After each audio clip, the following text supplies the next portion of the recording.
I was in the military for approximately 7 years. So I served for 14 and a half years, and I did 2 tours. I served in the U.S. Air Force for 10 years. I was in the Navy, and I was a personnel specialist 3rd class, so our PS3. I joined the Army to serve my community. I mean, I came from a family of military. My grandfather was in the Navy, my great-grandfather was in the Army, my dad was in the Air Force.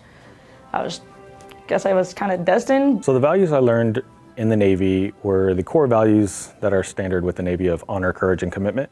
I think those have stayed with me throughout my entire adult life.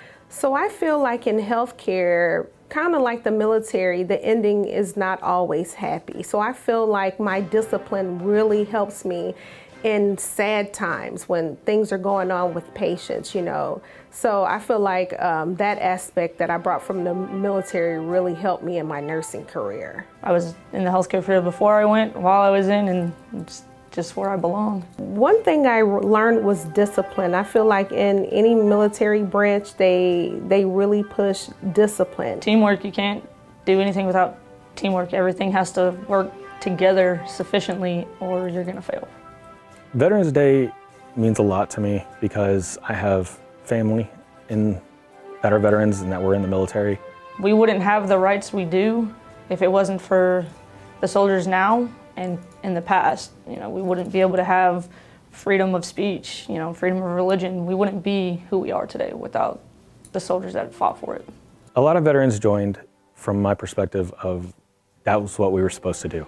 We didn't join for the recognition. We didn't join for the thank you. We joined because we knew we needed to step up and do the right thing for our country. All the other veterans within the UTHealth community, I would definitely thank them for their service. I think everyone's been through their own journey through the military, and you never know what somebody's going through, and so thanking them for their service is the least we can do for each other. It's not necessarily to have a big parade and a big float and a big celebration, but rather a quiet, respectful observation of those people who served and however and wherever they served. And certainly it's reasonable and appropriate to mourn those who didn't come back. But I think more importantly now, especially in all the trials and tribulations we've had over the last several years of pandemics and just global unrest we've had, it's more important to celebrate those who did return and to recognize those who returned may not have come back whole. Whether they had corporal or temporal injuries, they may never be the same. And for those people, we need to nurture them and in fact love them for their service and their commitment to the United States, for their providing the very blanket of freedom and safety we all live under today. So please, now when you see a veteran, you'll not likely know, they will not likely have their rank pinned on their arm, but if you see one, thank them for their service graciously and humbly, and they will appreciate it far more than you will know.